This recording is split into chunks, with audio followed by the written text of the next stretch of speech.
ഓനെ വേണോളാ റീച്ചിന് വേണ്ടി ഏതറ്റം വരെ പോകാൻ ഞങ്ങൾക്കില്ല. ഞങ്ങൾ ആ പരിപാടിക്കില്ല. നമ്മൾ കുറച്ച് പ്രായങ്ങളും കാര്യങ്ങളൊക്കെ എടുത്ത് ജീവിക്കുന്ന കുറച്ച് ആൾക്കാരാണ്. നമ്മള് ഒന്നുമില്ലാത്ത വയ്യമാരാ. ഇപ്പൊ നമ്മളെ വെച്ച് താഴ്ത്തി നമ്മളെ ഈ ലോകം മൊത്തം അറിയിച്ച് നമുക്ക് അതിനുള്ള ധൈര്യമില്ല. സത്യം പറയാം, ഞാൻ ഈഗിളോടെ എനിക്ക് അതിനുള്ള ധൈര്യമില്ല. സത്യം പറയാലോ, എനിക്ക് ഈഗിളോടെ അടുത്ത് പോകാനുള്ള ധൈര്യം, എനിക്ക് ഗുണ്ടായിസ് കാണിക്കാനുള്ള ധൈര്യം ഒന്നുമില്ല. എനിക്കിപ്പോ ഭീഷണിയാണ്. എന്നെ അത് ചെയ്യും ഇത് ചെയ്യും മണവാളൻ ഫുൾ റെക്കോർഡ് എന്റെ കയ്യിലുണ്ട്. എന്നെ കൊല്ലും, എന്റെ കാല് വെട്ടും, എന്റെ കൈ വെട്ടും, ഫുൾ ഭീഷണിയാ, വധഭീഷണി എനിക്ക്. ഫുൾ റെക്കോർഡ് എന്റെ കയ്യിലുണ്ട്. എനിക്ക് പിന്നെ ഇങ്ങനെയുള്ള ഒരു മഹാവ്യക്തി എന്തിനാണ് എനിക്ക് വധഭീഷണി വരേണ്ട ആവശ്യം? ഇത് പേടിച്ചിട്ടാണോ? എന്നെ കൊല്ലം എന്തിനാ? ഞാൻ ഒരു കീടല്ലേ? കീടം സൈഡിൽ കൂടെ എഴുതി പൊക്കോട്ടെ. പിന്നെ എന്തിനാണ് എന്നെ കൊല്ലാൻ വരേണ്ട ആവശ്യം?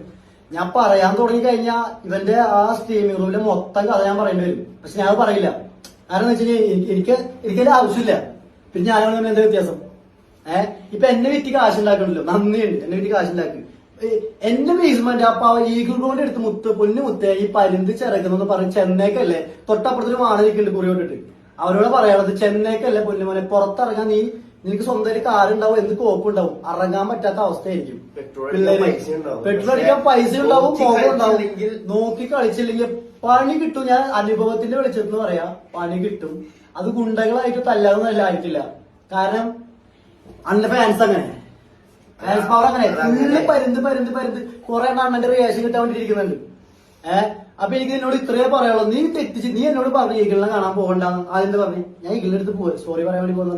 നീ പോകണ്ട, നമുക്ക് കണ്ടന്റാണ്, നമുക്ക് കാശ് വരും, നമുക്ക് റീച്ച് ആക്കാൻ പറ്റിയ അവസരമാണ് ഈ സ്ട്രീമിംഗിൽ. കുറെ ഇവൻ പറഞ്ഞ പോലെ ആടിയും പാടി വർഷങ്ങളെ വന്നിട്ടുണ്ട്. അവൻ മെയിൻ നമ്മളിവിടെ, നമ്മൾ പൊട്ടനാണ്. സത്യം പൊട്ടന്റെ പോലെ കുറെ നിന്നിട്ടുണ്ട്. അത് പൊട്ടനായതുകൊണ്ടല്ല, അന്ന് അത്രയും താല്പര്യം വിശ്വാസം ഉള്ളതുകൊണ്ടാണ്. അതാണ് ഫ്രണ്ട്ഷിപ്പ് എന്ന് പറഞ്ഞു കഴിഞ്ഞാൽ. ആ സംഭവമാണ് ഈ മുതലെടുത്ത് ഇപ്പൊ ഞാൻ ഇവിടെ നിന്ന് പറയുമ്പോ എന്നെ വിറ്റ് കണ്ടല്ലായി.